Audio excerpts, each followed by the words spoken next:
But A, do you think we'll ever run into them? And B, if we do, have you heard of dark forest theory from the three-body problem? How do you think we should think about aliens?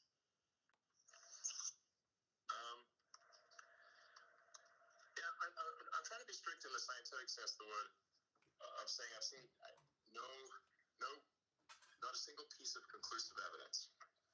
So that doesn't mean there aren't aliens. I'm just literally saying I've seen nothing that could not be explained by other means, and where the probable explanation by other means is much more likely than this alien technology.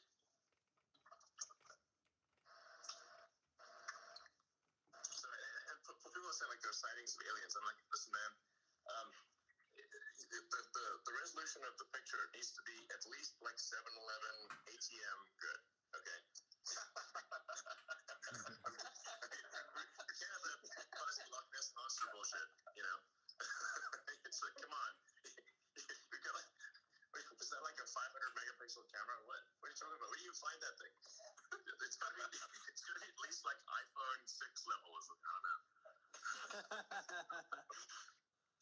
Can I ask this is great. Mars question? Let's hope he talks about Dogecoin.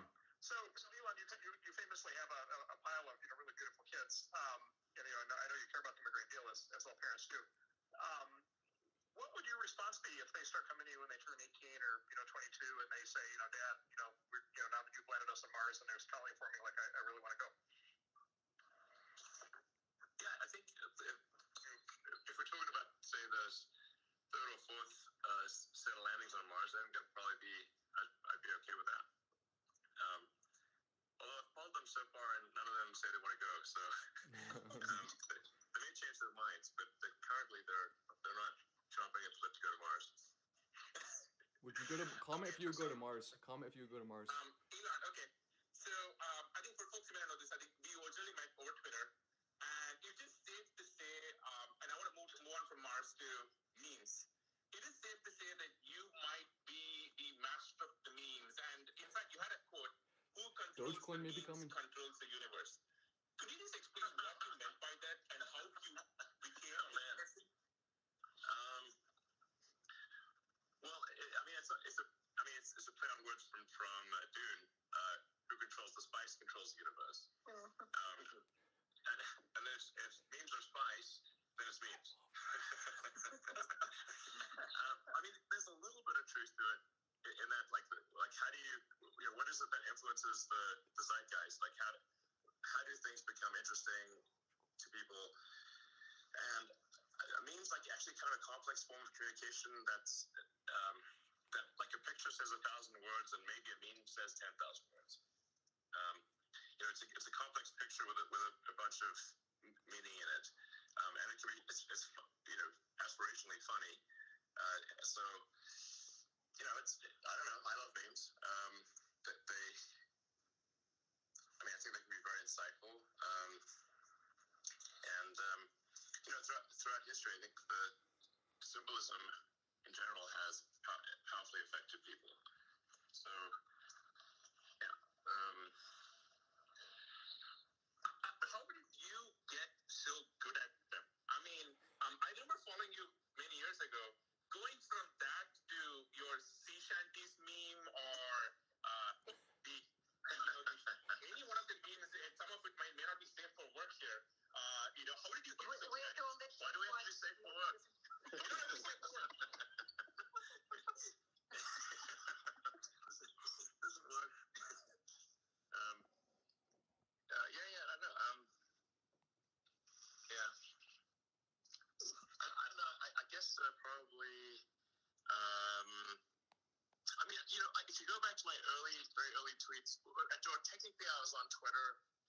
I think in the very early days when there were only like maybe 10,000, less than 10,000 users.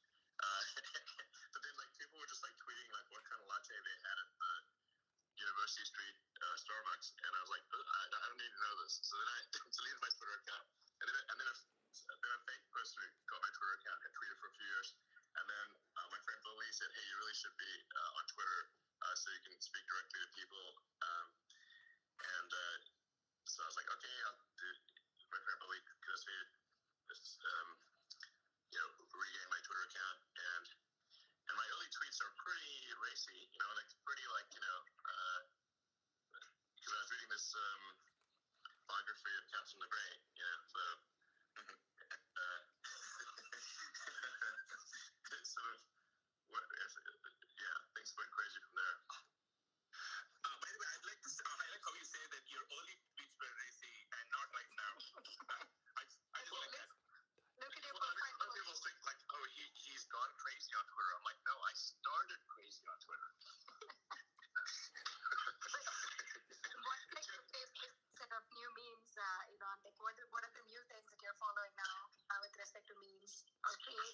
Make sure to press like too so more people see this. If he does talk about Sorry, Dogecoin, what was that again? we want to spike. I mean, I was just going to ask you, Press what are the new memes that you're like following or creating right now? What are the ones that are interesting to you right now? I don't really follow memes. You just make them. I make some of them, and then some of them are sent to me. I have some pretty kick-ass meme dealers. Yes. Who's a meme dealer? Is this like somebody who's in the back memes going at a good price? Very meme, Are there very meme good. dealers on Mars? Wait. you gotta have a good meme dealer. There will be. My friend Mike is a good meme dealer, and Claire as well, and Jake now, and quite a few others actually. I fortunately am the lucky recipient of very interesting memes. That's great. Today you're done. Slightly changing subjects a bit. Just on Twitter, today you posted about Neuralink and why people should be working there. For folks who don't know about it, I thought it was really cool. Like, just the possibility of it is just really fantastic. Tell us more about it. There are a lot of engineers listening on this Clubhouse. What is Neuralink? Why should we care? What is possible with it? Sure. So, the long term. Okay, so Neuralink stems from a concern I had, where I was trying to figure out, even in a benign AI scenario, how do we at least go along for the ride? So, if for those that are following AI closely, it's obviously improving dramatically. If you see, look, say GPT-1 versus GPT-2 versus GPT-3, and just how radically that's improved. And just as deep minds, and I think they've run out of games to win at, basically. And there's just, and look, I said, at Tesla, an important thing to note, I should make, is Tesla actually has, I think, one of the strongest AI teams in the world, but it's an AI team focused on real world usability.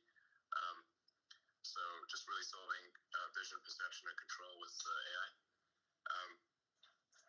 But even in a benign scenario for AI, where let's say the AI is just really wants to be super nice to us and make us happy, how do we stay relevant and still have meaning and at least go along for the ride? That's in the good scenario. And then in terms of avoiding the bad scenario, we can couple collective human will to the outcome of artificial intelligence and what's developed in that way. I think that'll probably be a better scenario than if we're unable to effectively couple collective human will to that outcome. So, the final. Now, sorry, this is getting kind of esoteric, but we love it. Keep going.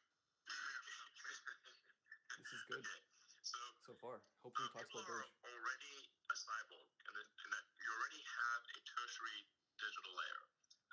You've got your sort of limbic system, which is your primitive drives and desires and responses, and then you've got your cortex, which is like long-term planning and thinking.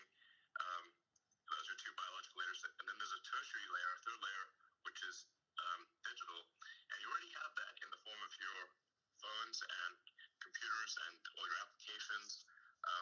You're far more powerful than a human would be without those cognitive enhancements. But the bandwidth between your cortex and your digital tertiary layer is very slow. And in fact, with the advent of phones, it got even slower. So if you're thumbing, say, what's the bit rate of a pair of thumbs on a phone? It's very low.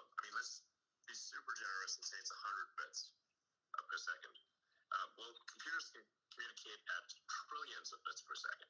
So it's, at a certain point, the computer gets smart enough. It's like the computer's just like trying to talk to a tree. Trees do sort of talk, but they talk so slow that we don't notice. So we need to improve the bandwidth. And with a direct neural interface, we can improve the bandwidth between your cortex and your digital tertiary layer by many orders of magnitude.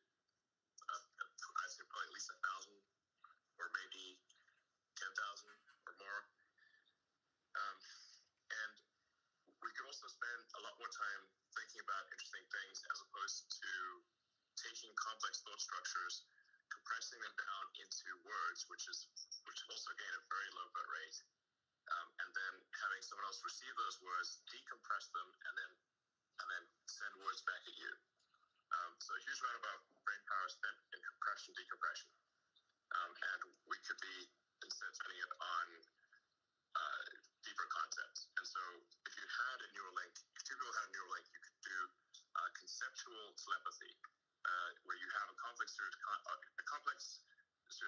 concepts, and you could just transfer them directly, uncompressed, to the other person. This would massively improve the quality of communication and the speed of it.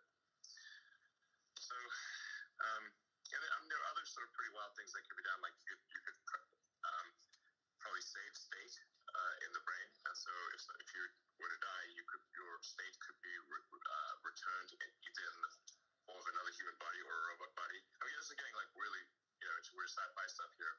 This makes it a lot like from altered carbon.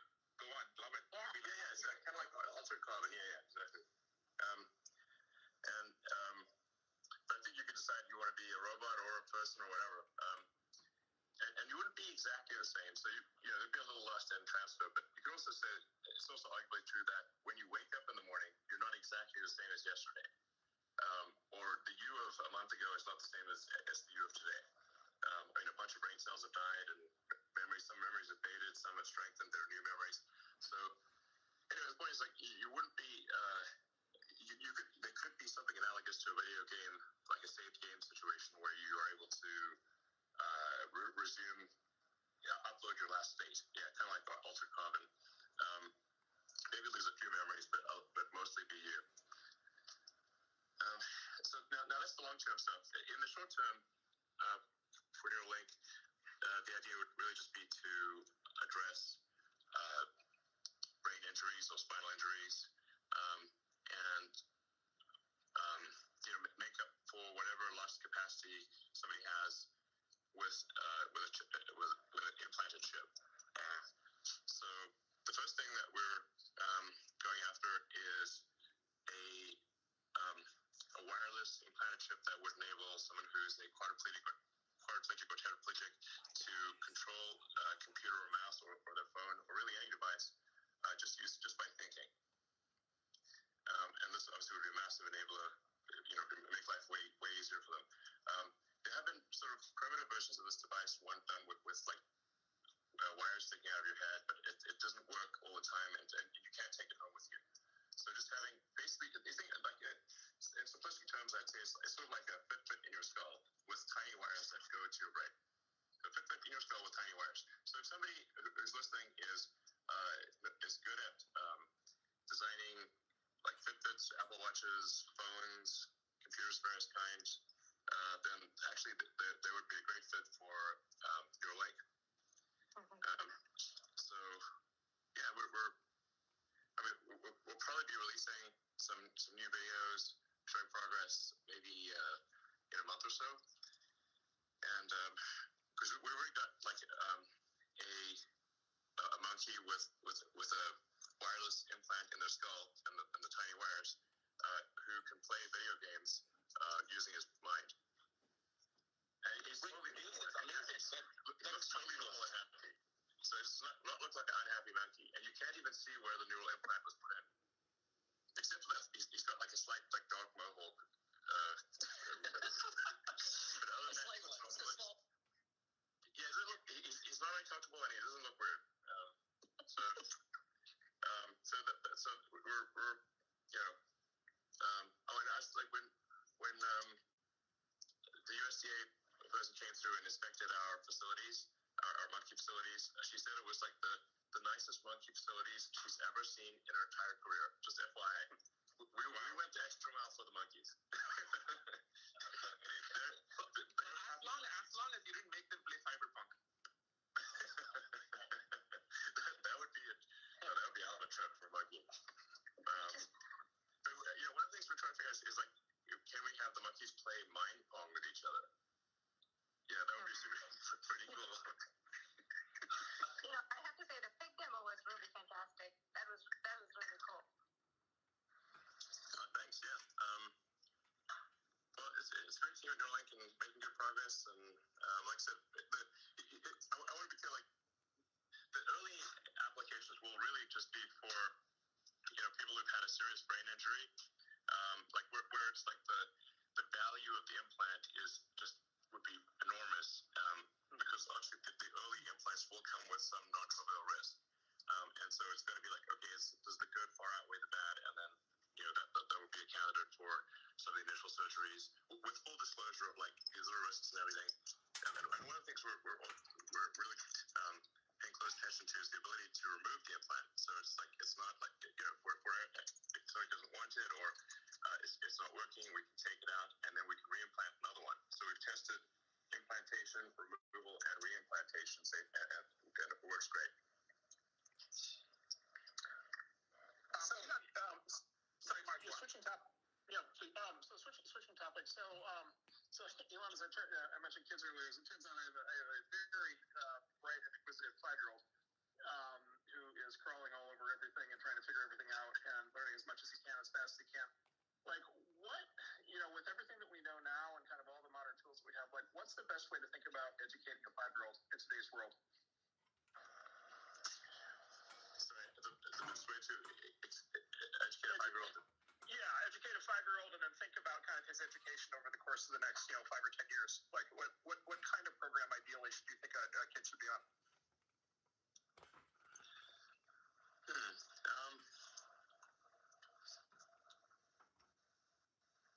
Well, my observation is my kids were mostly educated by YouTube and Reddit, and then and their, I guess, classmates and I guess there were lessons as well, but judging by the amount of time they spent online, it seemed like most of their education is actually coming from online.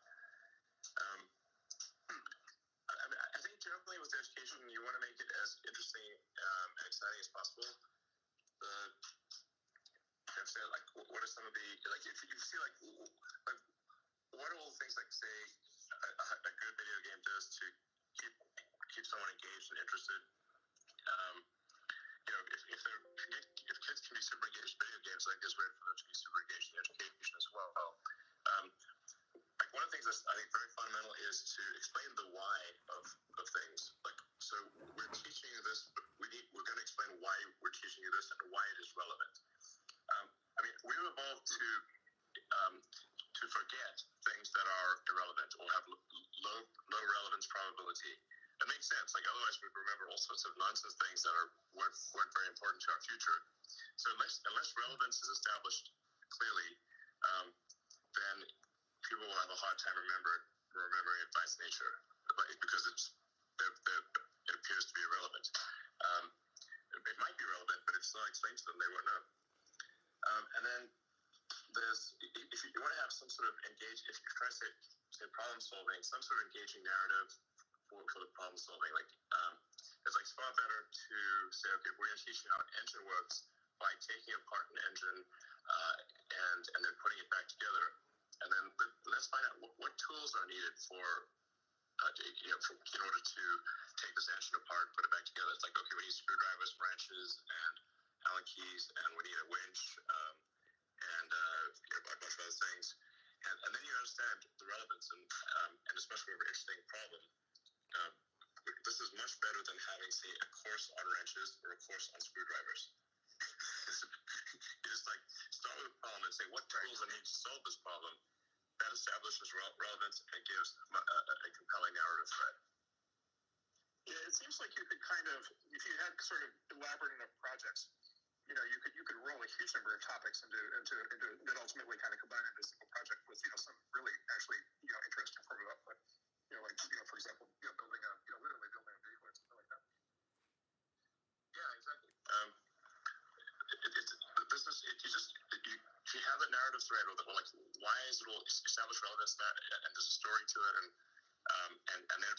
you say, like, well, you can't turn that bulb without the wrench. And then, like, let's see, how can we make this engine better? What do we need to do? Okay, well, let's calculate, if it's a gasoline engine, how do you get to a higher RPM or better compression ratio? I'm using, like, outdated analogy of engines, but you can say for an electric motor, dictate to get higher torque, and pull higher power out of this electric motor.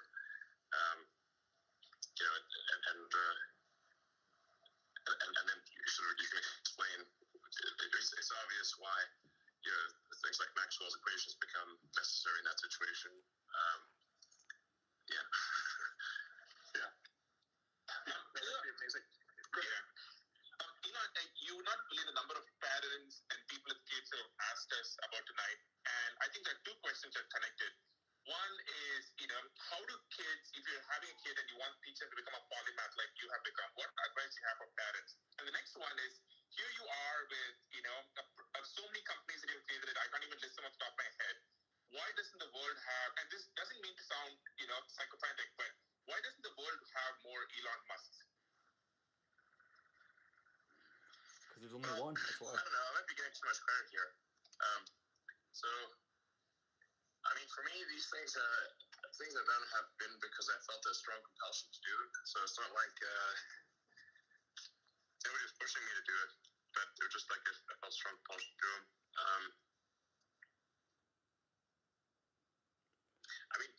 I wouldn't say there are pretty long sections of my life that have been very painful and difficult, and I'm not sure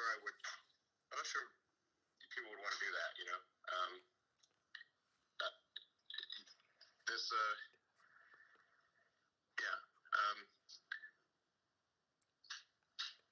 if somebody wants to be me or do the things I've done, I would say most probably you're mistaken. You do not want to do that. You'd have to have some kind of like rage demon in your skull that you just got to get it done. It's like when people ask me like, what encouraging words do you have for entrepreneurs who want to do a startup? And my response is, if you need encouraging words, don't do a startup. It's not crashing, it's just going up and down. So doing a startup is like this is every 1 minute, so that's why it's fast. For a long time. Okay. We're going to switch topics just a second, but I think for everyone in the audience who just caught up and they managed to squeeze in, just a quick reset/recap. This is the one and only Elon Musk for his first time on Clubhouse, and this is a show that we do every single day. I know a lot of you are trying to get in the room. There are a bunch of overflow rooms. Make sure you subscribe with notifications on for more Elon Musk content, more crypto content. Elon, okay. This is and click that like so more people see this in case he talks about Dogecoin. Serious answer to this, which is all things cryptocurrency and Bitcoin. You famously just changed your Twitter bio to just the Bitcoin logo and the word Bitcoin to speak. What do you think of cryptocurrency? What do you think of Bitcoin? What do you think of other cryptocurrencies? We'd love to get your take on the entire thing. Well, I gotta watch what I say here because some of these things can really move the market. So, first of all, I should say many friends of mine have tried to convince me to get involved in Bitcoin for a long time, like from where it first just popped out there. A friend of my bully, he actually had Bitcoin cake, a cake that was like had a big sort of Bitcoin symbol on it, and he fed me a slice of Bitcoin cake in 2013. So, clearly I should have at least bought some Bitcoin 8 years ago. Like, what more do people need to do? Jesus, talk about being late to the party. So I was also of getting broad acceptance by sort of the conventional finance people, So, I think so. I don't have a strong opinion on other cryptocurrencies. I occasionally make jokes about Dogecoin, but they are really just meant to be jokes. But Dogecoin was made as a joke to make fun of cryptocurrencies, obviously. But fate loves irony, and often, as a friend of mine says, the most ironic outcome is the most likely, or as I like to say, the most entertaining outcome is often the most likely, and arguably the most entertaining outcome and the most ironic outcome would be that Dogecoin becomes the currency of Earth in the future. Oh my God. Elon, when you tweeted me this afternoon, I will say my tweet replies have been overwhelmed by probably like a zillion different like cryptocurrency coins.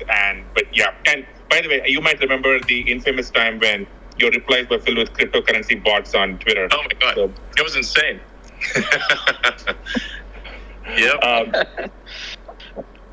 That's actually how Elon and I actually wound up meeting, because that was a very painful time. Okay. Yeah. In fact, and then I made a joke about Bitcoin, and my account got locked. Yeah. I had to actually try and convince some folks that was actually the real Elon Musk, try and get his account unblocked. Okay, so I want to bring us back to one of your companies. We actually have a Tesla Model S sitting outside our house right now. It carries us and our 2-year-old baby around, and we love it. Would love to just get your take on where you see you just have a refresh of the Model S coming out. I just saw the review for it. Where do you just see the future for Tesla, and especially when it comes to all things battery technology and self-driving? Those two topics I think a lot of people are very interested in. Okay, so you're asking me about the future of batteries and self-driving? More like actually, where do you see Tesla over the next few years?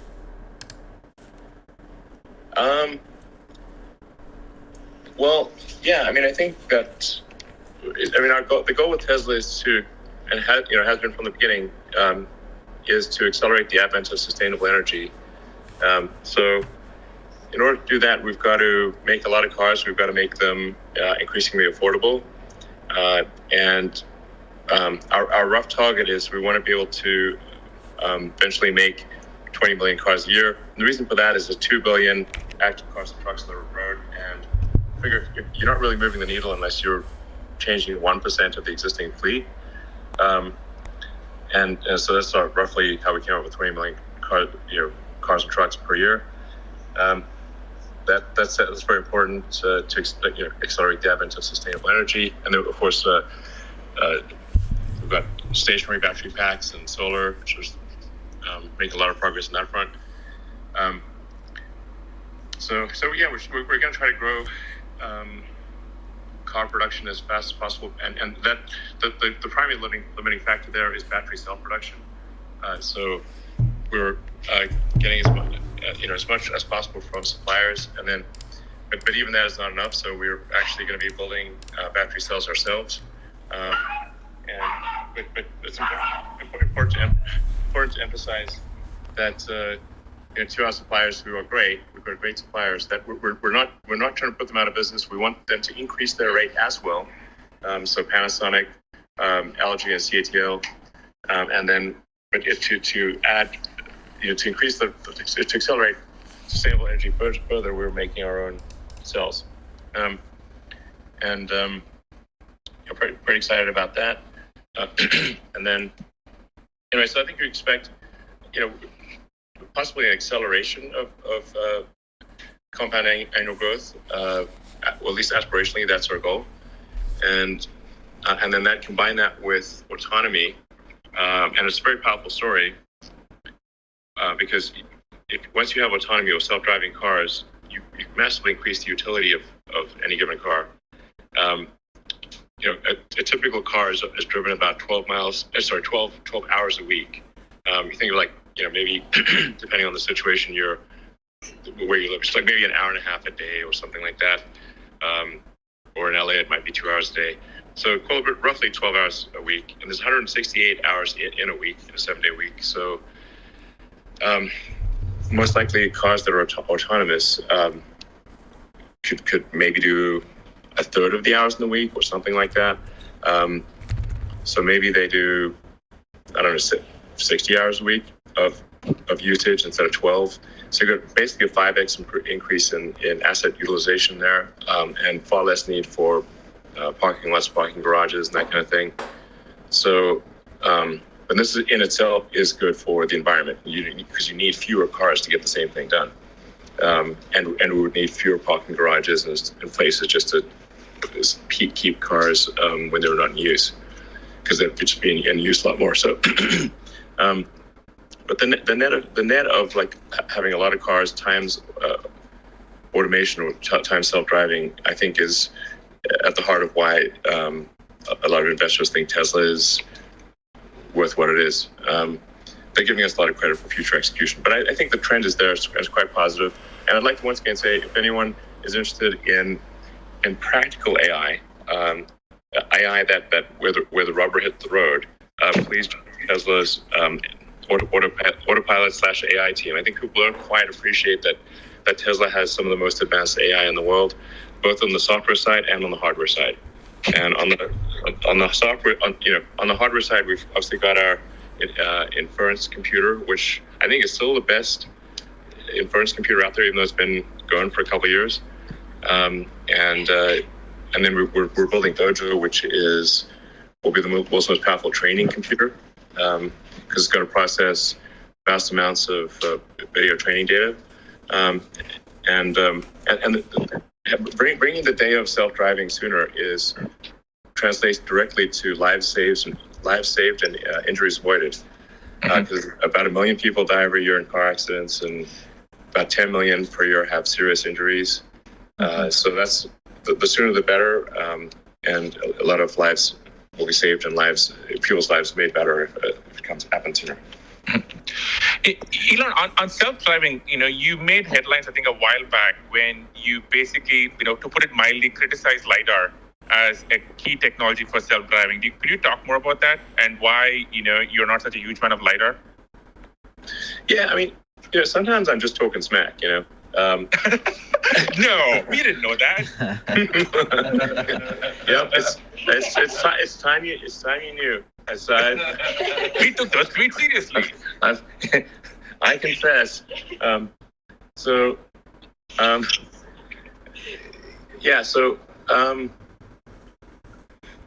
First of all, I'm not like fundamentally against LiDAR in all things, because for the SpaceX Dragon that docks with the space station,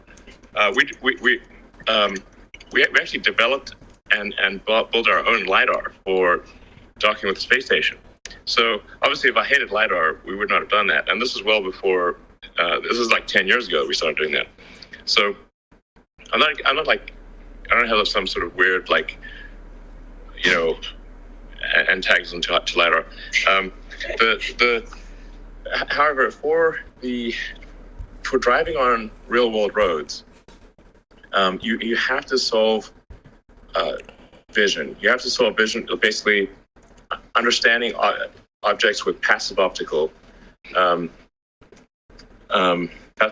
photons, and then making sense of those objects. So like vision, perception. What do those objects mean? What are they going to do? What is their likely path of travel? And then control.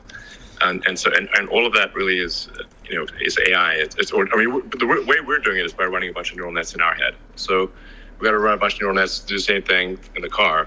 And at the point at which you solve passive optical, and this is better passive optical than a human has, because you've got 8 cameras, 3 of which point directly forward, 2 that are diagonally forward, and 2 that are diagonally rear, and 1 rear. So the way we do it right now is we have all 8 cameras synchronized with, so you've got 8 frames collected simultaneously, and we're moving towards, and have in fact mostly moved towards video training. So you've got 8 surround cameras. It's like kind of a surreal thing to see, because people look, really. People have 2 eyes, but kind of like really more like 1 eye, because the 2 eyes kind of combine. But anyway, the neural net it needs to move to full video training, video inference, surround video training, surround video inference, and then it will be superhuman, no question about it. There's just because people don't have eyes in the back of their head, you basically have effectively a human, for all intents and purposes, it's like having 1 camera on a slow gimbal, and that is often distracted, and maybe sort of drunk, or change the radio, or may fall asleep, or there's all sorts of things that go wrong. There's no question that you can be superhuman with just cameras. And I think if one is going to go with sort of active photon generation, I would recommend something in the occlusion penetrating wavelengths. So like radar, it's sort of roughly 4 millimeter radar or something like that would be better if you're going to really delve into the arena of active photon generation. Wow. Okay. That's amazing. Okay. Also, I love how deep you got into that. It was super, super fun. All right. I'm going to switch topic just a bit. I would say it's safe to say a lot of people are very interested in how you work. And you often, for example, describe yourself as an engineer. So walk us through, it's Monday morning, you wake up. What does a typical work day in the life of Elon look like? I guess I wake up and see if there are any emergencies on text or email, and often there are.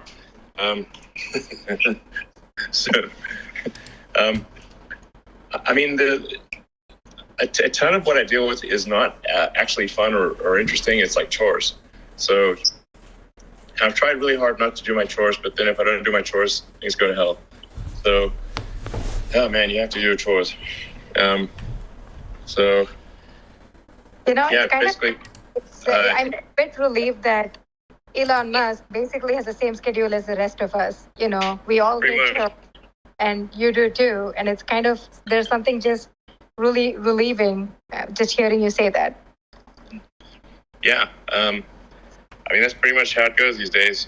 I do enjoy the in-person meetings more than email. In fact, I think I'm getting a slight negative limbic reaction to email. It's killing me.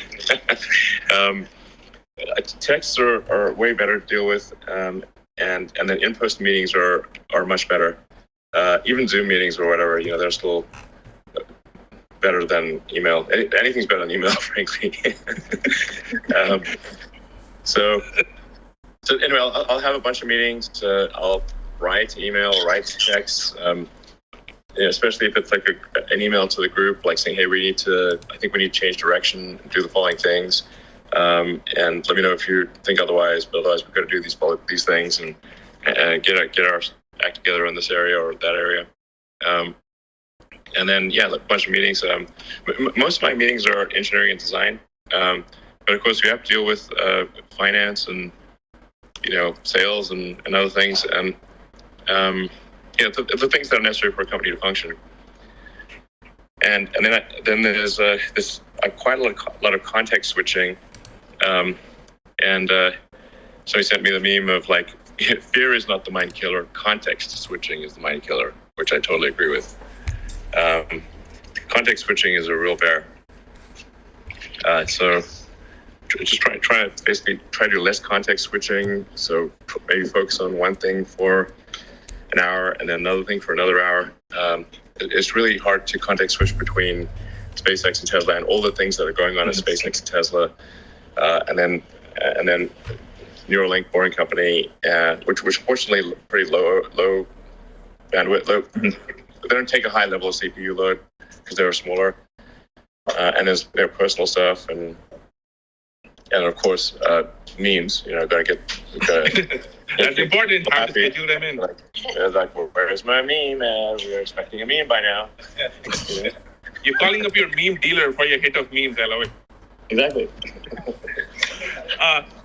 Elon, earlier last year I spoke to Mark about how he spends his time, and Mark talked about, when he was younger, he used to have large blocks of open time on his calendar, and I think a lot of well-known founders have large blocks of open time versus scheduled time. Now you are unique because you have multiple companies you're running. You're also much more of an engineer than traditional CEOs. What does your calendar look like? Are you allocated 30 minutes back to back? You have a lot of open space.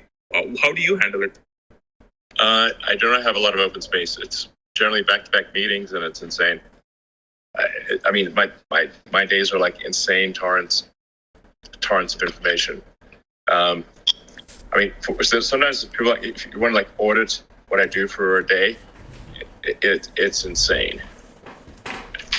I don't recommend it.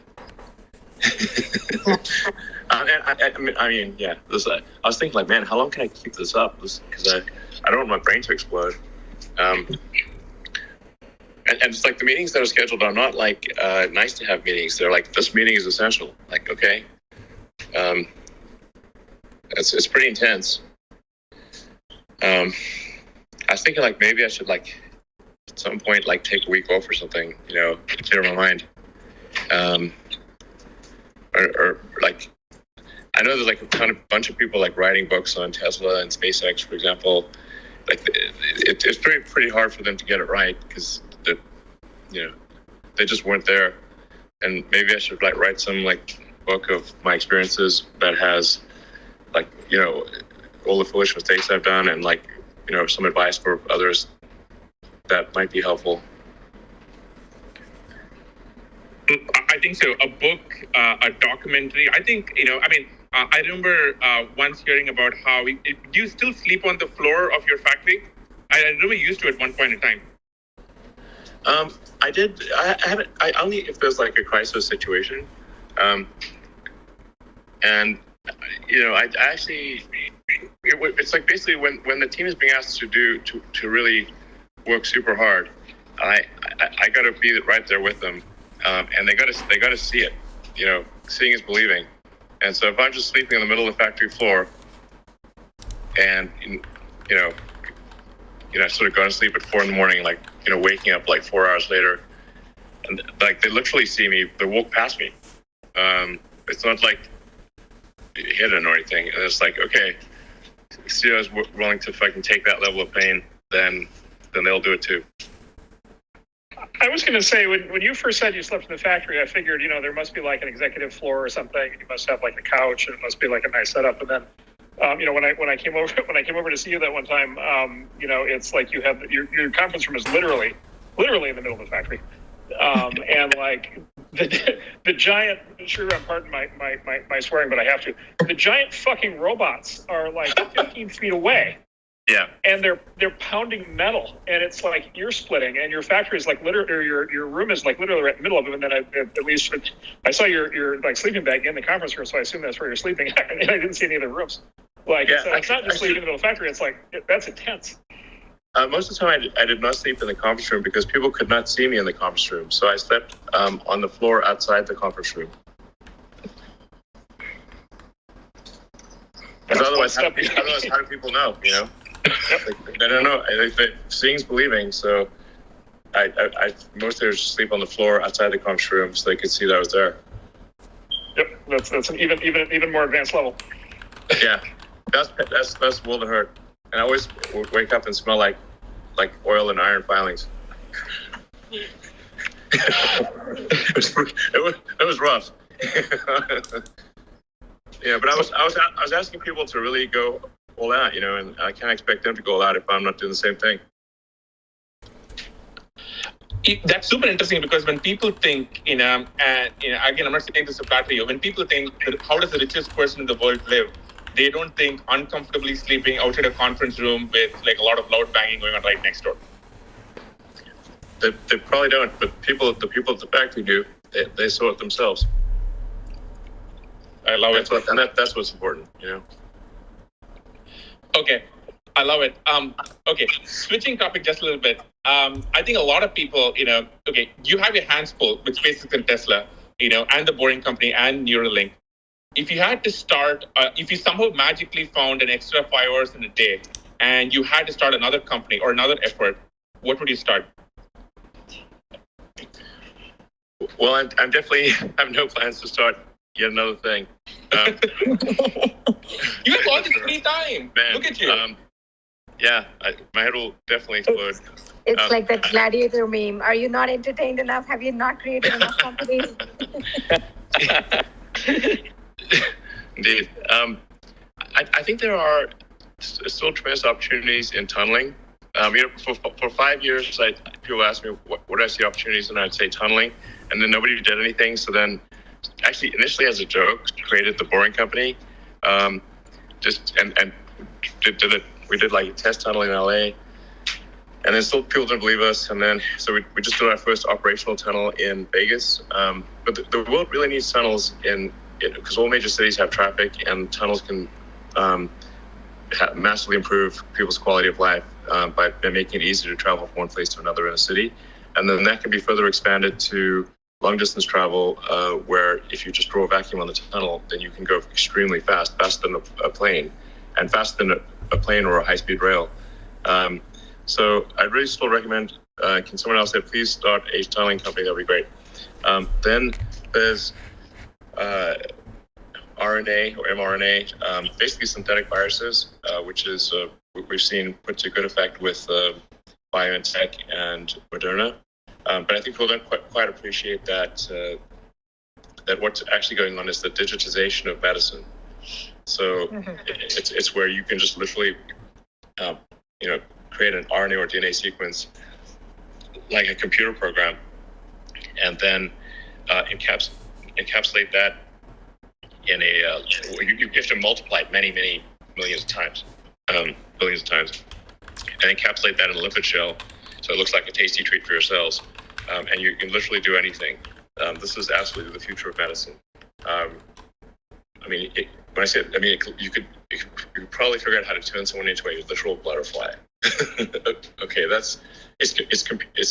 cells are biological computers. They execute just like a sort of an old school computer where you'd feed it like if you'd feed it a tape, or a punch card. That's you feed your cells, which are tiny biological computers, this punch card, and they will do whatever that punch card says. So that was probably a big eye opener last year for 2020 of just the understanding the potential of RNA, and then just super randomly, Tesla actually is making a fairly advanced RNA sort of microfab or something where currently for CureVac, but we're open to making it for other companies as well. Wait. I don't think I'm not sure I understand this. Why is Tesla making RNA fab? It's super random. So, about a little over 4 years ago, we acquired a company in Germany, primarily for they're very good at automation. They're called Roman, and they're in southern Germany near basically a city of Rome. And at the time of the acquisition, they said look, we're willing to be acquired, but there's just a couple of projects that we think, even though they're not related to automotive, we'd really like to continue, if you don't mind. The two projects were one is this tiny chip analyzer, or a thing with tiny wires for analyzing chips that Intel needs for making CPUs, and then another one was this biotech thing it's basically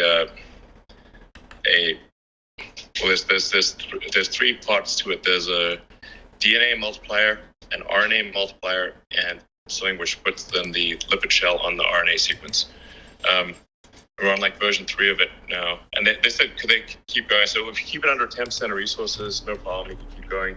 And then I don't know, it turned out it may actually be useful. I just love that you accidentally found yourself with an RNA fab. By the way, Yeah. you've been talking a lot about how mRNA obviously has been key to the Moderna vaccines and all the COVID-19 vaccines, which brings me to COVID. Let us say somehow magically tomorrow you were running the vaccine effort, the distribution effort right now. What would you do to get the vaccines out? I think specifically around the delivery and the logistics side, which we just don't seem to be doing a really good job across the world. So what would you do differently there? Well, I don't have good insight into the situation as it stands, but I think relaxing the requirements on there's seems to be there are too many requirements of who can get the vaccine. The vaccine really is important for anyone with that is elderly or has a compromised immune system, or is otherwise at risk for the virus. And I think really just saying first come, first serve, show up here, use CVS and Walgreens, which give out the flu vaccine every year. and say, okay, just show up here. And, especially for the Moderna and BioNTech vaccines, which are quite temperature sensitive, they can only be sort of defrosted from the deep freeze briefly, and then they must be used or they lose their effectiveness. This is because my understanding is the RNA, because the RNA sequences they use are not stable. Those sequences want to revert to something else. Because they're not stable, they must be frozen at a very low temperature, or they will simply want to revert to a lower energy state RNA sequence. That's my understanding of it. So just like, instead of worrying about like this, is the exact right person going to get the vaccine, like just accept that maybe some people who shouldn't get the vaccine will get it, but we will still get a hell of a lot more vaccines out there. And let's not worry about the details here. Let's just get it to as many people as possible, as quickly as possible. And for sure, we should not worry about the second dose quite yet. Just give everyone the first dose. I suspect that the immunity granted by the first dose is very significant. And we've got, that third dose, the second dose is like, I think 3 or 4 weeks later. So we've got plenty of time to think about the second dose. It's just worry about the first dose and first come, first served, and don't worry about like accidentally giving the damn thing to someone who maybe didn't deserve it. That will happen a little bit. So that's my recommendation on that front. We are going to be, there is going to be an avalanche of vaccine coming. I think the U.S. may have ordered something like 900 million doses sent by. And the combination of there's going to be we were going to have so much COVID vaccine. I guarantee you it will be thrown away later this year, more than we could possibly ever need or want. And the Johnson & Johnson vaccine just got approved, which is that's good because that's it's more conventional vaccine, but it's a single shot, room temperature. Yeah. And there are more and more vaccines that are going to get approved. Hopefully the CureVac one will be approved soon. I know, because I know the Tesla machine, it can make a bazillion doses super fast. So, I think there's definitely, for those who are concerned about the vaccine, you should expect an exponential increase in vaccine availability.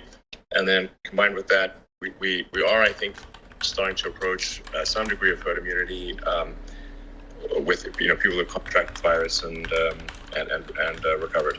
So, which is actually better than getting a vaccine.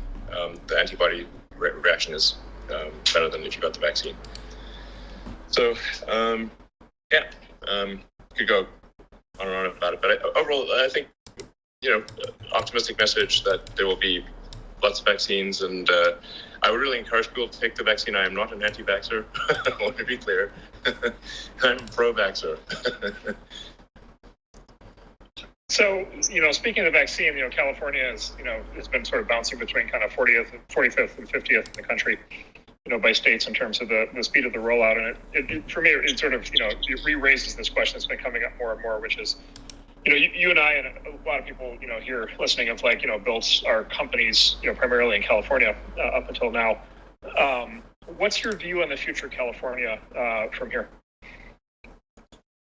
Well, first of all, I should say I love California, and I've lived more than half my life in California. Just, I am, Californian, I so much of I built my companies here. Came here as a summer, came to Silicon Valley as a summer intern to work on energy storage technology for electric vehicles way back in 92, I think it was 92 or 93. There's a little company called Pinnacle Research in Los Gatos. I got to Silicon Valley as soon as I could. And then at Stanford, I was going to be working on sort of advanced capacitors for use in electric vehicles as grad studies, and ended up putting that on hold for the internet. And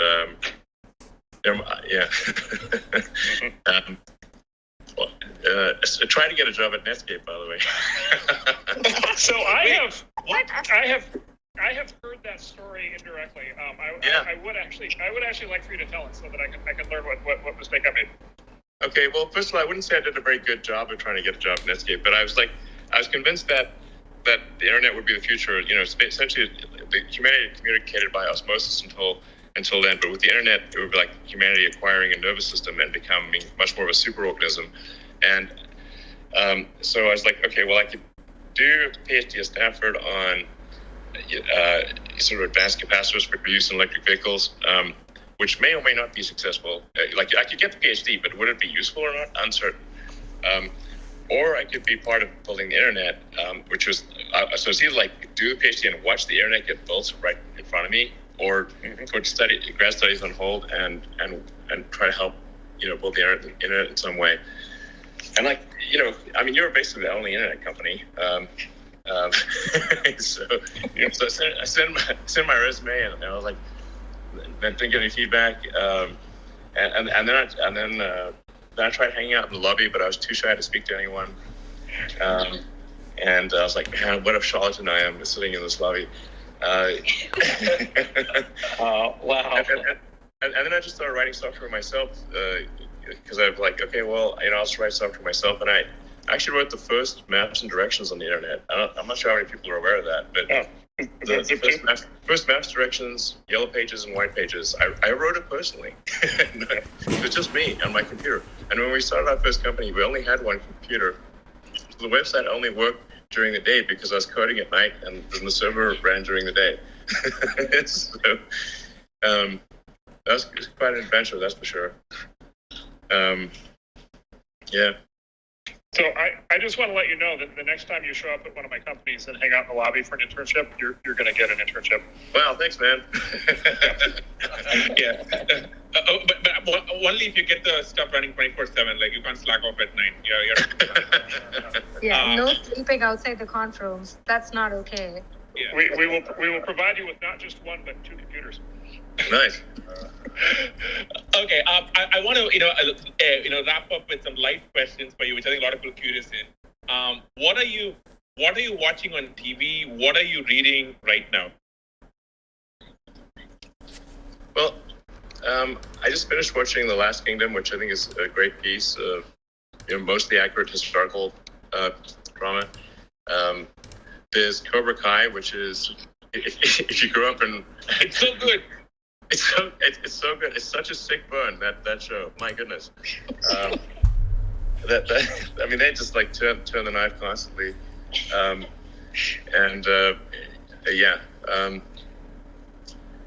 Let's see, what else have we been watching? What do you think of The Expanse? Maybe I should start watching that. I think there was like some sort of like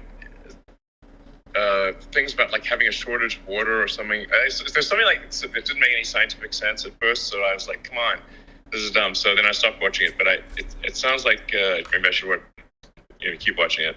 I need to watch on the treadmill, otherwise I won't work out because I hate working out. Yeah, I think you'll find, I think season 4 now, I think you'll find, it's apparently, I think, you'll know more than I will, but the sort of most accurate representation of what, actual like interplanetary travel would be like, once it's sort of made routine. And by the way, the politics that flow, right? And so it sort of sets up a three-way battle between, basically Earth and Mars and then the asteroid belt, and kind of gets into all the... It's entirely possible in the future. I would say that would be a good outcome because it means that humanity's actually made it out there. As long as they don't annihilate each other. Besides the Expanse, what do you recommend? Oh, have you seen? I've got one for you. Oh, I just got to bring one up. Devs, spelled D-E-V-S. Dev, yes. If you have not seen Devs, Dev is definitely the show for you. And I will not say any more, but you will enjoy it. All right, Devs. A game that's pretty good is Mythic Quest. Yes, amazing. Oh my God, favorite. Best Apple TV show. Yeah, that's a good one. Did you see the Ravens Banquet, the most recent one? Yeah, it's great. So good. Have you seen Tenet yet, the new Christopher Nolan movie? Yes, it's pretty good. Wow. Okay. And did you understand Tenet? Well, I think if you think too hard about Tenet, it's not going to make maybe complete sense. But I enjoyed the movie. It's funny because that's kind of what Nolan said too in one of the interviews. He said, just don't like go deep into it. Just enjoy it for the movie. And 4 hours like later, I emerged from Reddit being like, I still don't like entirely get it. So I should have just made, just skimmed through it and just watched it for the fun of it. Yeah, exactly. Okay, Elon, I think, you don't want to take up too much of your time. This has been amazing. You've pretty much broken Clubhouse. There are probably about like over a dozen, maybe more overflow rooms. And I see so many Twitter trends right now. You've been so generous. For all your listeners here and on Twitter, you've been asking for people to join Neuralink. You've been asking people to join Tesla. Do you have any final thoughts for everybody who's listening to you right now? Well, do you want to hear the real story from Vlad from Robinhood about what happened this week with GameStop?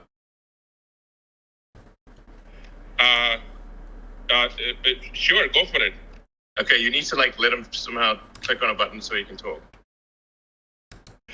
All right, let me figure this out.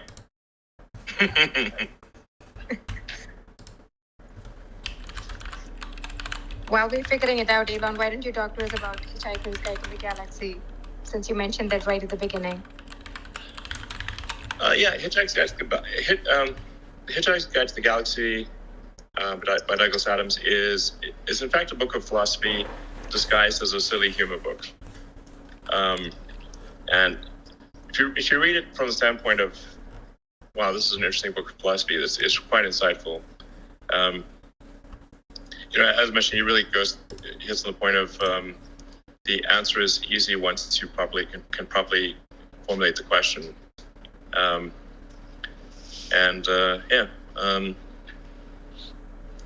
like the fact that the ship is powered by infinite improbability. It's called the Heart of Gold. Yeah. It's he makes fun of bureaucracy. In fact, Earth essentially gets destroyed by a sort of clerical error or by the end. Essentially, or not even clerical error. They basically decide that they need to have an interstellar highway, and then Earth's in the way, and so they post the fact that Earth needs to get destroyed for this interstellar highway. But of course, it's posted on an alien bulletin board that no one on Earth can access, and so then they're surprised when people on Earth are unhappy about this. It's like, it was posted on the board. What do you mean? Like, what board? Some of the things in Doug Adams' book, like the Babel fish, where you put the fish in your ear that automatically translates, we kind of have that already. The truth is coming fast. Elon, okay. Vlad, can you hear us? Vlad the Stock Impaler. Hey guys, thanks for inviting me up. It's good to hang with all of you. All right, Vlad, what really happened? Give us the inside scoop. All right, well, I was actually hoping that you would invite me up for the Fermi paradox part, because this has been a very surreal weekend and week for me. One of the really great things is all the people coming out of the woodwork to offer support for the company, offer advice. So I got introduced today, and actually I should say I just randomly downloaded Clubhouse a couple of days ago just to see what it was all about. So this is my first time literally using the app. But I got introduced to your friend Antonio, Elon, who had some good advice for me, and then introduced me to you. You had some great advice, and then I figured, I heard about this Clubhouse, and this has got to be part of the simulation. So I just thought, why not? So here I am. So I'm actually an adherent to the simulation hypothesis. All right. Well, spill the beans, man. What happened last week? Why did you stop people? Why couldn't people buy the GameStop shares? The people demand an answer, and they want to know the details and the truth. Yep. Okay, so let me start by giving a little bit of background. So I'm the chief executive of Robinhood. Robinhood is actually Just go on. I'll go through this quickly. Don't worry. This is important. It's actually a couple of companies. So there's an introducing broker dealer called Robinhood Financial, and that basically is the app that you know and love. It processes trades. You're a customer of Robinhood Financial. Then there's a clearing broker-dealer, Robinhood Securities, that clears and settles the trades. And then we have Robinhood Crypto, which is our crypto business, all of these are kind of different entities that are differently operated. So basically Wednesday of last week, we just had, unprecedented volume, unprecedented load on the system. A lot of these, so-called meme stocks were, going viral on social media, and people were joining Robinhood, and there was a lot of net buy activity on them, as you guys all know. And Robinhood at this time, I think, was number one on the iOS App Store, and pretty close, if not number one, on Google Play as well. So just unprecedented activity. And so Thursday morning, right? So I'm sleeping, but at 3:30 a.m. Pacific, our operations team receives a file from the NSCC, which is the National Securities Clearing Corporation. So basically, as a clearing broker, and this is where Robinhood Securities comes in, we have to put up money to the NSCC based on some factors, including things like the volatility of the trading activity, concentration into certain securities, and this is the equities business, so it's based on stock trading and not options trading or anything else. So they gave us a file with a deposit, and the request was around $3 billion, which is, about an order of magnitude more than what it typically is, right? So no, why was that so high? Like, this seems like it sounds like this is an unprecedented increase in demand for capital. What formula did they use to calculate that? Well, and just to give context, Robinhood up until that point has raised, a little bit, around $2 billion in total venture capital up until now. So it's a big number. Like $3 billion is a large number, right? So basically the details are, we don't have the full details. It's a little bit of an opaque formula, but there's a component called the VAR of it, which is value at risk. And that's based on kind of some fairly quantitative things, although it's not fully transparent. So there are ways to reverse engineer it, but it's not kind of publicly shared. And then there's a special component, which is discretionary. So that kind of acts as a multiplier. And basically discretionary meaning like it's just their opinion. Yeah, it's a little bit.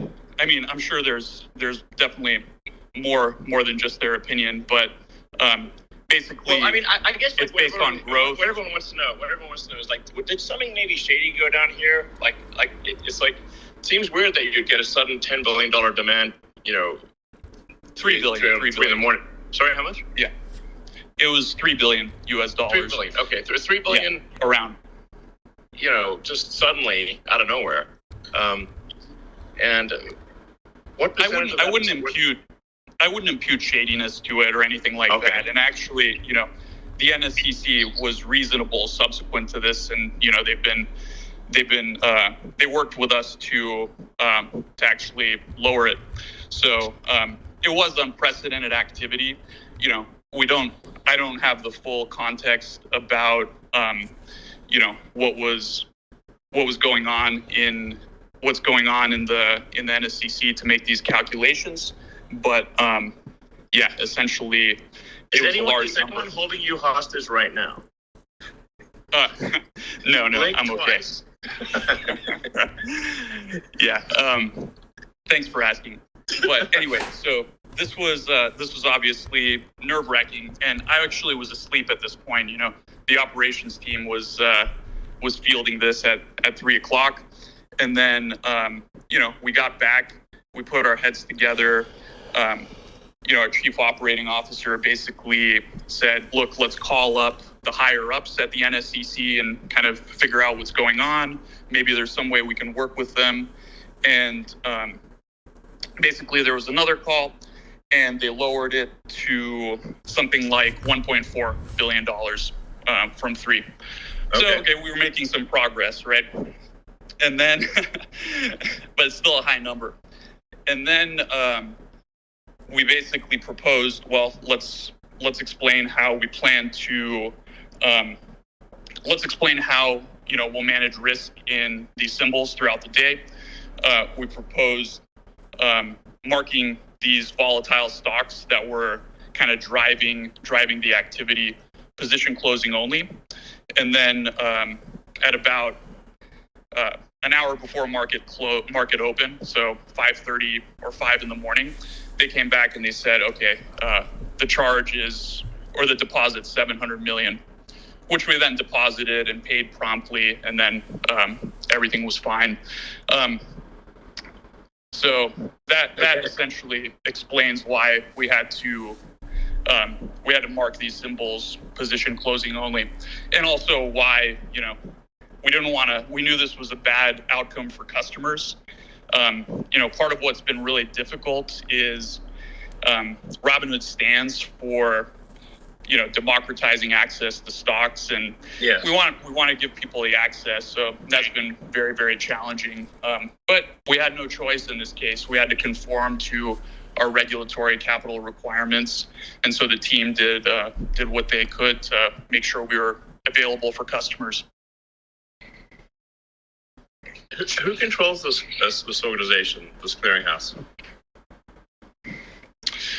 It's a consortium. It's not quite a government agency. I don't really know the details of all of that. Okay. But and to be fair, like we were.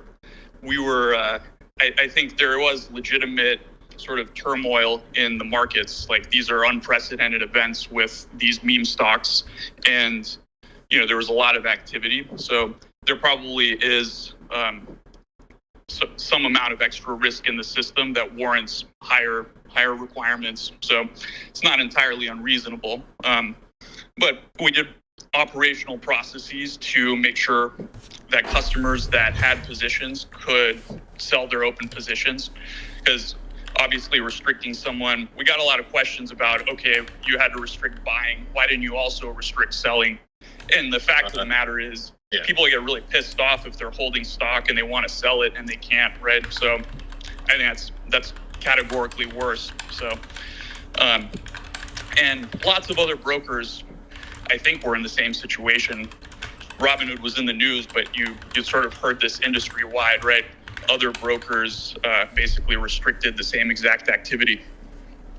All right, so it sounds like this organization, it calls you up and they basically have a gun to your head, either hand over this money or else. And so, because basically what people are wondering is did you sell your clients down the river, or did you have no choice? And if you had no choice, that's understandable. But then, we got to find out why you had no choice, and who are these people that are saying you have no choice? Yeah, I think that's fair. We have to comply with these requirements. Financial institutions have requirements. The formula behind these requirements, I think it would obviously be ideal if there was a little bit more transparency so we could plan better around that. But to be fair, we were able to open and serve our customers, and 24 hours later, our team raised over $1 billion in capital, so that when we did open, when we do open tomorrow morning, we'll be able to kind of relax the stringent position limits that we put on these securities on Friday. Will there be any limits? Well, I think there's always going to be some theoretical limit. Like we don't have infinite capital, right? And on Friday there were limits. So there's always going to have to be some limit. I think the question is, will the limits be high enough to the point where, they won't impact, 99.9+% of customers. So, if someone were to deposit $100 billion and decide to trade in one stock like that, that wouldn't be possible, All right.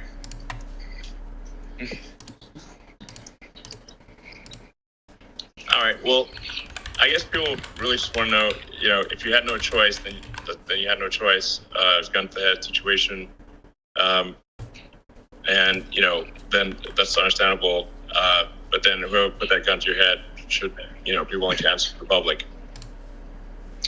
Yeah, listen, and, I know there's processes. This is unprecedented times. And to be fair to those guys, they've been reasonable. So, I think the one thing that is maybe not clear to people is Robin is a participant in the financial system.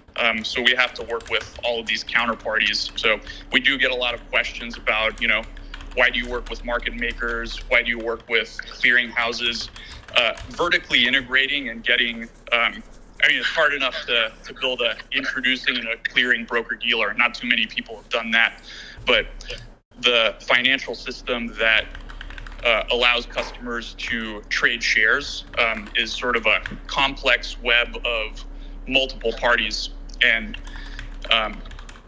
it's hard to, I think everyone says, it could be better, it could be improved.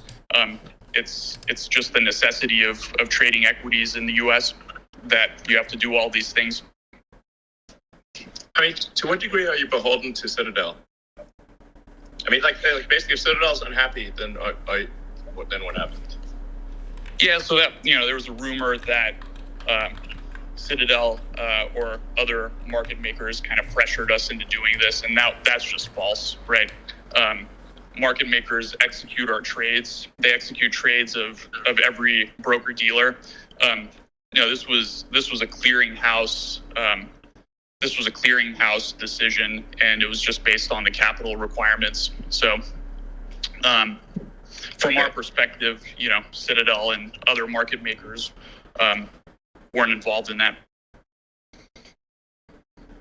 But wouldn't they have a strong say in who got put in charge of that organization, since it's an industry consortium, not a government consortium, or not a government regulatory agency? I don't have any reason to believe that. I think that's just then you're getting into kind of the conspiracy theories a little bit. So I just have no reason to believe that that's the case, Okay. All right. Well, I guess we'll see what happens with future actions. Hopefully that was insightful or at least a little entertaining. Are you not entertained? Yeah. Okay. Well, I don't know what to say. First of all, Vlad, thank you so much for jumping on. I know it's pretty late, and thank you so much. I deeply appreciate it, and I'm sure everyone in the audience here and watching elsewhere deeply appreciate it. So thank you so much. We really appreciate this. I'm going to wrap this up. Elon, what can I say? Thank you so much. I hope you had a fun time for your first time on Clubhouse. Did you have fun? Yeah, it's great. This is awesome. I didn't even know it existed a week ago, so it seems cool. Awesome. So would you come back? Yeah. All right. Okay. Well, thank you so much. And also thank you everyone for listening in. I know we went way over, Elon. Elon, we every time we do this show, we try and pick a song that fits the person we're interviewing. So I'm going to play us out of the show with a song that I think you might like. Gary, hit it.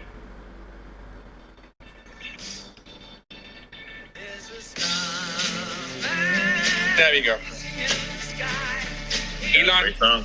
Great song. Thank you so much. This was a true break the internet movement. Thank you, everyone. Thanks, guys. Good night, everyone. See you tomorrow. Thank you. Thank you. Thanks, bye. Bye. Thank you.